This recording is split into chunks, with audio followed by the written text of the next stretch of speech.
അവിടെയൊക്കെ തുറച്ചു കഴിഞ്ഞിട്ടേ അവിടെ കൂട്ടാൻ വെക്കാനുള്ള പച്ചക്കറികളൊക്കെ വെച്ചിട്ടുണ്ട്. അതും കൂടി അരിഞ്ഞോളി, ഇട്ടോളിമ്മ. ഉമ്മ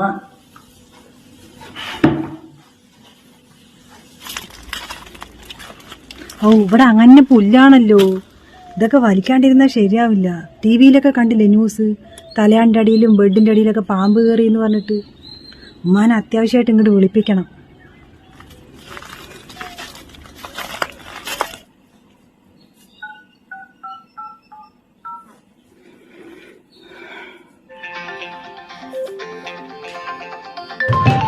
താത്തയാണല്ലോ. ഉമ്മാനെ വിട്ടാക്കാൻ സമയമായിട്ടില്ലല്ലോ. ഇനി 5 ദിവസം കൂടി ഉണ്ടല്ലോ. അപ്പോഴേക്ക് എന്താണാവോ? ഹലോ, എന്താ താത്ത? റസിയ, നീ നാളെ തന്നെ ഉമ്മാനെ ഇങ്ങോട്ട് പറഞ്ഞു വിട്. നാളെ തന്നെയാ? അതൊന്നും പറ്റില്ല. ഉമ്മ അങ്ങോട്ട് വന്നു കഴിഞ്ഞാലേ ഈ വീട്ടിലത്തെ പണികളൊക്കെ പിന്നെ ആരാ ചെയ്യുക? നമ്മൾ നേരത്തെ തന്നെ തീരുമാനിച്ചതല്ലേ, 1 മാസം ഞാനും 1 മാസം നീയുന്ന്. ഉമ്മ അങ്ങോട്ട് വന്നിട്ട് ആകെ 25 ദിവസം തന്നെ ആയുള്ളൂ. ഇനിയുണ്ട് 5 ദിവസം. 5 ദിവസം കൂടി കഴിയട്ടെ, എന്നിട്ട് വിട്ടാക്കും ഉമ്മാനെ അങ്ങോട്ട്. റസിയ, നമ്മുടെ തൊടി മുഴുവൻ പുല്ല് പിടിച്ച് കിടക്കേണ്ടി. ഉമ്മ വന്നിട്ടുണ്ടെങ്കിൽ എനിക്ക് അതൊക്കെ ഒന്ന് പറപ്പിക്കാലോ. നീ ടിവിയിലൊക്കെ ന്യൂസ് കണ്ടിട്ടില്ലേ, ഈ പുല്ലിലൊക്കെ പാമ്പ് വന്ന് കിടക്കണമെന്ന് പറഞ്ഞിട്ട്? അപ്പൊ ഉമ്മ വന്നിട്ടുണ്ടെങ്കിൽ അതൊക്കെ ഒന്ന് വൃത്തിയാക്കാമല്ലോ എന്ന് വിചാരിച്ചിട്ടാണ്. നീ വേണമെങ്കിൽ ഉമ്മാനെ അടുത്ത മാസം ഒരു 5 ദിവസം കൂടുതൽ അവിടെ നിർത്തിക്കോ. ശരി, നാളെ പറഞ്ഞു വിടന്നാ.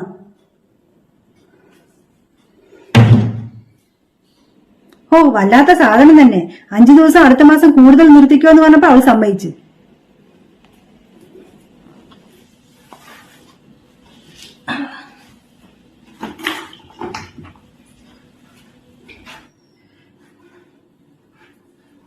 അമ്മ നാളെ തന്നെ താത്താന്റെ വീട്ടിക്ക് പോയിക്കോളി. എന്തിന്? അതിന് 1 മാസം ആയിട്ടില്ലല്ലോ ഞാൻ ഇങ്ങോട്ട് വന്നിട്ട്.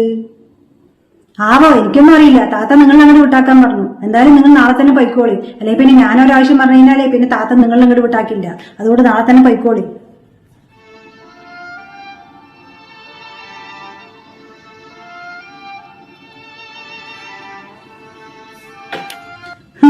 അങ്ങോട്ടും ഇങ്ങോട്ടും ഇട്ട് തട്ടിക്കളിക്കണ തന്നെ. ഒരുത്തിക്ക് പോലും സ്നേഹമില്ലാണ്ടായല്ലോ, പെറ്റുമ്മയാണെന്ന് പറഞ്ഞിട്ട്. 1 മാസം ഇവൾക്ക് പണി ചെയ്ത് കൊടുത്ത് 1 മാസം പോയിട്ട് അവൾക്ക് പണി ചെയ്ത് കൊടുക്കണം. പടച്ചോനെ, നീ ഇതൊന്നും കാണുന്നില്ലേ? മതിയായി എനിക്ക് ജീവിതം. എന്നെ ഒന്നിട്ട് അങ്ങനെ നേരത്തെ വിളിച്ചുകൂടെ? എന്നാ പിന്നെ ഇതൊന്നും എനിക്ക് കാണണ്ടല്ലോ.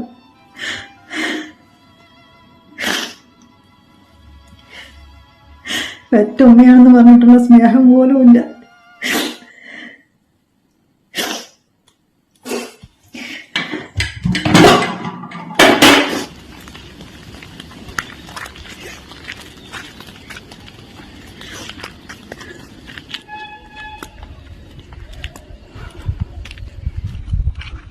എവിടേക്കാണ് താത്ത ഈ വെയിലത്ത്?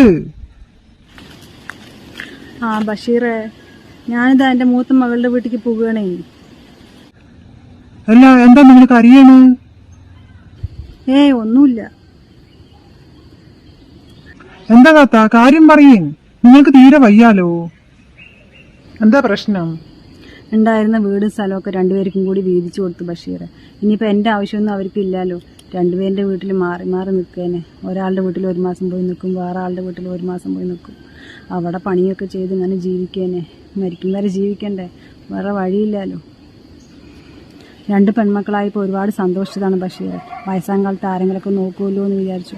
പക്ഷെ 2 പേർക്കും ഒരു സ്നേഹവുമില്ല. ഇപ്പം എനിക്കിങ്ങനെ വയ്ക്കെങ്കിലും ചെയ്യുന്നുണ്ട്. ഒരു നേരം വയ്യാണ്ട് കിടന്നാലേ എന്നെ ആരാ നോക്കുക? എനിക്കിപ്പോൾ വയ്ക്കുന്നത് കൊണ്ട് അവൻ്റെ വീട്ടിൽ പണി ചെയ്യാൻ ഇപ്പോൾ അവർക്ക് തന്നെ ആവശ്യമാണ്. അതുകൊണ്ടാണ് ഇപ്പോൾ ഓരോരുത്തരും ഇങ്ങനെ മാറി മാറി വിളിച്ചിട്ട് പോണത്. ശരി ബഷീറെ, ഞാൻ പോട്ടെന്നാ. ശരി താത്ത. പാവം, അതിൻ്റെ ഒരു അവസ്ഥ കണ്ടില്ലേ? എങ്ങനെ ജീവിച്ച താത്തയാണ്. ഇതാണ് പറഞ്ഞത്, മക്കൾക്ക് ജീവിച്ചിരിക്കുമ്പോൾ സ്വത്തുക്കളൊന്നും കൊടുക്കാൻ പാടില്ല എന്ന്.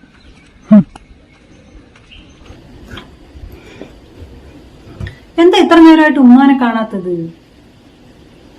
ആ പെണ്ണിനെ ഒന്ന് വിളിച്ചു നോക്കട്ടെ. ഹലോ, ഉമ്മാനെ എന്താ ഇത്ര നേരമായിട്ടും കാണാത്തത്? എത്ര മണിക്ക് അവിടെ നിന്ന് ഇറങ്ങിയത്? ഒരു 11:30 അങ്ങോട്ട് വന്നിട്ടുണ്ടല്ലോ.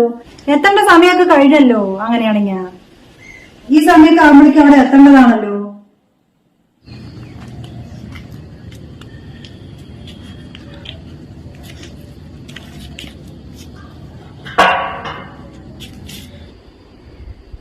വരുന്നുണ്ട്, നീ വെച്ചോ. മെല്ലെ മെല്ലെ ആടിക്കുഴഞ്ഞ് വരുന്നുണ്ട്. എത്ര നേരം? വഴിയിൽ ആരെങ്കിലും കണ്ടപ്പോ കൂട്ടം കൂടി നിന്നിട്ടുണ്ടാവൂലേ? എന്താ ഒരു വെയില്, കുറച്ച് വെള്ളം, എന്താ വല്ലാത്ത ദാഹം. ഞാൻ അവളെ കൊണ്ട് അപ്പോഴും പറഞ്ഞതാണ് ഈ വെയിലാറിയിട്ട് പോവാ, വൈകുന്നേരം പോകാന്ന്. പക്ഷെ അവള് കേട്ടില്ല, അപ്പൊ തന്നെ പോകാൻ പറഞ്ഞതിനെ കൊണ്ട്. കുറച്ച് വെള്ളം എന്താ? ആ സെഞ്ചി ഇങ്ങോട്ട് തരി. നിങ്ങൾ പോയിട്ടേ ആ പുല്ലൊക്കെ ഒന്ന് പറിക്കും, സമയം കളയണ്ട. ഞാൻ കുടിക്കാൻ വെള്ളം കൊണ്ട് തരാം. ഈ നേരത്താ? വൈകുന്നേരം പറിക്ക? നോക്ക് എന്തൊരു വെയിലാണ്. അല്ലെങ്കിൽ രാവിലെ പറിക്ക. ഉമ്മ, നിങ്ങൾ കേട്ടില്ലേ ന്യൂസിൽ പറയണത്? ഇന്നലെ മാത്രം 63 പേരിനെ അത്ര പാമ്പ് കടിച്ചിരിക്കുന്നത്. ഇനി വൈകുന്നേരം ആവാൻ നിൽക്കൊന്നും വേണ്ട. നിങ്ങൾ ഇപ്പൊ തന്നെ പോയിട്ട് സമയം കളയാണ്ട് പുല്ല് വലിക്ക്. ഞാൻ കുടിക്കാൻ വെള്ളം എടുത്തിട്ട് വരാം അങ്ങോട്ട്.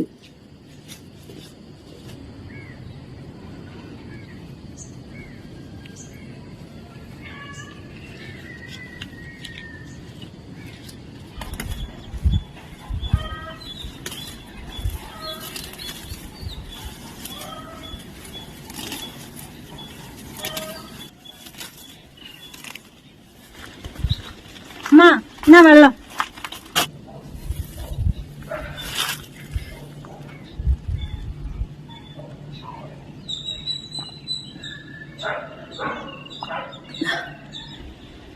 ഇത്ര നേരമായിട്ട് ഇത്രയും വലിച്ചുള്ളൂ. വേഗം വലിക്കുമ്മാ.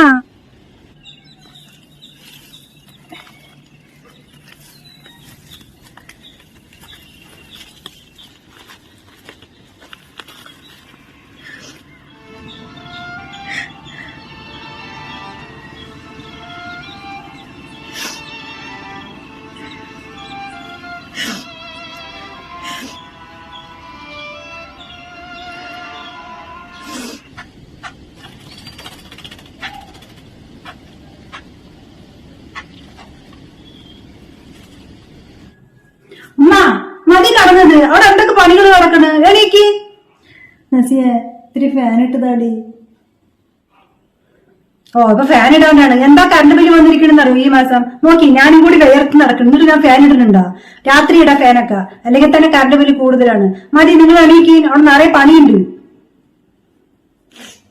വയ്യടി എനിക്ക്. ഇന്നലെ അവളുടെ വീട്ടിൽ അടിക്കലും തുടക്കലും ഒക്കെ കഴിഞ്ഞിട്ടാണ് ഞാൻ ഇങ്ങോട്ട് വന്നത്. ഇവിടെ വന്നപ്പോ നീ പുല്ലും പറിക്കാൻ പറഞ്ഞു. ആ പുല്ലൊക്കെ പറിച്ചു കഴിയുമ്പോഴത്തേന് ശരീരമൊക്കെ നല്ല വേദനയായിരുന്നു. എന്താ ഇപ്പൊ പനിയാണ് തോന്നുന്നു. തീരെ വയ്യ. പനിയാ? ഓ, ഇതിനാണിപ്പോ ഉമ്മാനെ ഇങ്ങോട്ട് വരാൻ പറഞ്ഞത്. ഇനിയിപ്പോ ഉമ്മാനെ ഞാൻ നോക്കേണ്ടി വരുമല്ലോ. ഛേ, നീ എന്റെ കൂടെ ഒന്ന് ഹോസ്പിറ്റലിലേക്ക് വരുമോ? ഹോസ്പിറ്റലിലേക്കാ? ആ, അവിടെ പോയി കഴിഞ്ഞാലേ ഒരുപാട് പൈസ ആകും. ആ ചക്കപ്പ് ഈ ചക്കപ്പ് എന്നും പറഞ്ഞിട്ട്. നിങ്ങൾക്കിപ്പോ പനിയല്ലേ ഉള്ളൂ. എന്റെ അടുത്ത് ഗുളികയുണ്ട്, ഞാനത് തരാം. അത് കഴിച്ചാൽ മതി. എന്താ, ഇത് കഴിച്ചോളി. ഇത് കഴിച്ചിട്ടേ കുറച്ചു നേരം റെസ്റ്റ് അടിക്ക്. അപ്പത്തിന് പനി വിടും. എന്നിട്ട് അങ്ങനെ വരി. അവിടെ തേങ്ങയെ കൊപ്പറ ഉണക്കാനിട്ടിട്ടുണ്ട്, അതൊക്കെ ഒന്ന് കൊത്തിയിടി. എണ്ണ തീരെ ഇല്ല. വേഗം വരി. ഈ വയ്യാത്ത അവിടെയാ?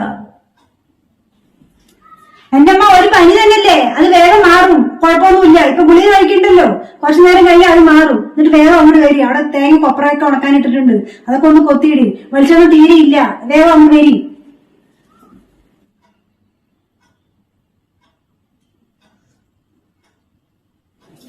അവളെ വിളിച്ച് രണ്ട് പറയട്ടെ. നീ എനിക്ക് പണി തന്നതാണല്ലേ? എന്ത് പണി തന്നു? ഓ, ഒന്നും അറിയാത്ത പോലെ. ഉമ്മാക്ക് വയ്യാത്ത കൊണ്ടല്ലേ ഞാൻ വിളിച്ചത് ഉമ്മാനെ നീ ഇങ്ങോട്ട് വിട്ടാക്കിയത്. അല്ലെങ്കിൽ നീ വിട്ടാക്കോ? 5 ദിവസം കൂടി ഉണ്ടെന്നുകൊണ്ട് അവിടെ നിർത്തുകയല്ലേ ചെയ്യുള്ളൂ. ഇതിപ്പോ ഉമ്മാക്ക് വയ്യാലോ. ഇങ്ങോട്ട് വിട്ടാക്കി കഴിഞ്ഞാൽ ഞാൻ നോക്കുമല്ലോ, ഞാൻ ഹോസ്പിറ്റലിൽ കൊണ്ടുപോകല്ലോ അല്ലെ. എന്റെ പൈസ ചെലവായിക്കോട്ടെ, നിന്റെ പൈസ ചെലവാകൂല. വല്ലാത്ത സാധനം തന്നെ നീ. എന്നാ താത്ത വെറുതെ ആവശ്യമില്ലാത്ത പറയാൻ നിൽക്കണ്ട. ഇവിടെ ഉമ്മ അങ്ങോട്ട് വരുമ്പോഴേ ഉമ്മാക്ക് ഒരു കുഴപ്പമില്ല. നന്നായിട്ട് തന്നെ വന്നത്. അവിടെ വന്ന് പണി ചെയ്തിട്ടായിരിക്കും ഉമ്മാക്ക് പനി വന്നത്. അതിന് എന്നെ പറഞ്ഞിട്ട് കാര്യമൊന്നുമില്ല. എന്നാ പിന്നെ ഞാൻ ഉമ്മാനെ അങ്ങനെ തന്നെ പറഞ്ഞു വിടാം. അവിടെ തന്നെ നിന്നോട്ടെ. നീ അടുത്ത മാസം ഇങ്ങോട്ട് വിട്ടാക്കിയാൽ മതി. ഓ, വേർത്ത് ഒരിക്കലും. ഫാനിട്ട് കഴിഞ്ഞാൽ കറണ്ട് ബില്ലും കൂടും. എന്താ നീ പറയുന്നത്? അതിന് ഞാൻ എന്റെ വീട്ടിലൊന്നുമില്ല. ഞാനേ ഉമ്മ അങ്ങോട്ട് വന്നത് കാരണേ ഞാൻ ഇക്കാനെയും കൂട്ടിയിട്ട് ഇക്കാന്റെ വീട്ടിലേക്ക് വന്നിരിക്കുകയാണ്. നുണ പറയണ്ടേ നീ? വേണമെങ്കിൽ വന്ന് നോക്ക്. ഞാൻ ഫോൺ വെക്കണം. ഓ, വേർത്ത് ഒലിച്ചിട്ട് വയ്യ. ഓ, എന്താ സാമർത്ഥ്യം. ഉമ്മക്ക് അവിടെ പോയി വയ്യണ്ടായതിന് എന്നെ കൊണ്ട് നോക്കാൻ പറയുന്നത്.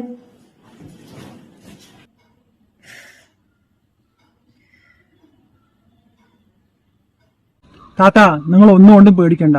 ഇപ്പൊ പണ്ടത്തെ പോലത്തെ കാലമൊന്നുമല്ല. വയസ്സായ മാതാപിതാക്കളുടെ മക്കൾ നോക്കിയില്ലെങ്കിലേ അവർക്കെതിരെ കേസ് കൊടുക്കുക. മക്കൾ പിന്നെ നന്നായി നോക്കുകയും ചെയ്യും. നിങ്ങളുടെ ആ സ്വത്തുക്കളൊക്കെ നിങ്ങൾക്ക് തിരിച്ചു കിട്ടുകയും ചെയ്യും. നിങ്ങളെന്നാ പിന്നെ അത് ചെയ്യും. അങ്ങനെ അവരിന് വെറുതെ വിട്ടാക്കിയാൽ പറ്റില്ലല്ലോ. അവര് പാഠം പഠിക്കട്ടെ. തന്നെ തിരിച്ചു കിട്ടുമോ? പിന്നെ തിരിച്ചു കിട്ടാണ്ട് നിങ്ങൾ ഒന്നും കൊണ്ടും പേടിക്കണ്ട, എല്ലാം തിരിച്ചു കിട്ടും. നിങ്ങളുടെ സ്വത്തുക്കളൊക്കെ ഞാൻ തന്നെ നിങ്ങൾക്ക് വാങ്ങിച്ചു തരാം. നിങ്ങളെ എന്നെ ഒന്ന് വന്ന് കാണി. ഞാൻ വേണ്ടത് എന്താ വെച്ചാലേ നിങ്ങൾക്ക് ചെയ്തു തരാം. നിങ്ങൾ ഒന്നും കൊണ്ട് പേടിക്കണ്ട, ധൈര്യമായിട്ട് പോയി. ശരി ബഷീറ, ഞാൻ പറയാം നിൻ്റെ അടുത്ത്. ശരി, ഞാൻ എന്നാൽ പോട്ടെ.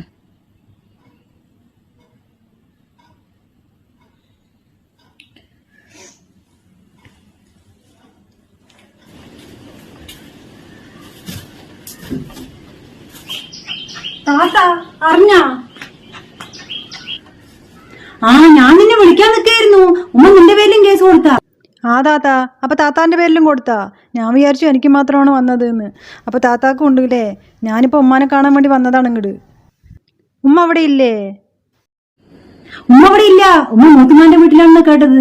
ഞാൻ അതിനുവേണ്ടി നിന്നെ വിളിക്കാൻ വരാൻ നിൽക്കുകയായിരുന്നു.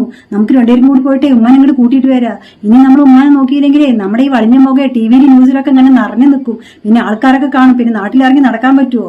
നമുക്കൊരു കാര്യം ചെയ്യാം, ഉമ്മാനെ പോയി കൂട്ടിയിട്ട് വരാം. ഒരു 6 മാസം ഞാനും നോക്കാം, ഒരു 6 മാസം നീയും നോക്ക്. ഇനി നമുക്ക് ഉമ്മാനെ കൊണ്ട് പണി ചെയ്യിപ്പിക്കൊന്നും വേണ്ട. അല്ലെങ്കിൽ പിന്നെ ഈ സ്വത്തുക്കളൊക്കെ നമുക്ക് തിരിച്ചെഴുതി കൊടുക്കേണ്ടി വരും. പിന്നെ ഉമ്മാനെ നോക്കേണ്ടി വരും. അതിനെക്കാട്ടി നല്ലതല്ലേ നമുക്ക് ഉമ്മാനെ നോക്കുക. വാ, ഞാൻ ഈ ഡ്രസ്സൊക്കെ മാറ്റട്ടെ, നമുക്ക് പോയിട്ട് ഉമ്മാനെ കൂട്ടിയിട്ട് വരാം. ആ വാ, പോവുക, ഉമ്മാനെ കൂട്ടിയിട്ട് വരിക. ഇതാ ഈ വീഡിയോയിൽ പറയുന്ന പോലെ മാതാപിതാക്കളെ നോക്കാത്ത മക്കളുണ്ടെങ്കിൽ അവർക്കെതിരെ കേസ് കൊടുത്തിട്ട് ആ സ്വത്തുകളൊക്കെ തിരിച്ചു വാങ്ങുന്നതിൽ ഒരു കുഴപ്പമില്ല. മാതാപിതാക്കളെ നോക്കുക എന്നുള്ളതേ മക്കളുടെ കടമയാണ്. അല്ലാണ്ട് പിന്നെ മാതാപിതാക്കളെ വേറെ ആരാ നോക്കുക? അപ്പോൾ അതുകൊണ്ട് നിങ്ങൾക്ക് വീഡിയോ ഒക്കെ ഇഷ്ടപ്പെട്ടിട്ടുണ്ടെങ്കിൽ ലൈക്ക് ചെയ്യാനും ഷെയർ ചെയ്യാനും മറക്കല്ലേട്ടാ. നിങ്ങളുടെ അഭിപ്രായം അതുപോലെ തന്നെ കമൻറ്റ് ചെയ്യാനും മറക്കല്ലേ. Thank you for watching.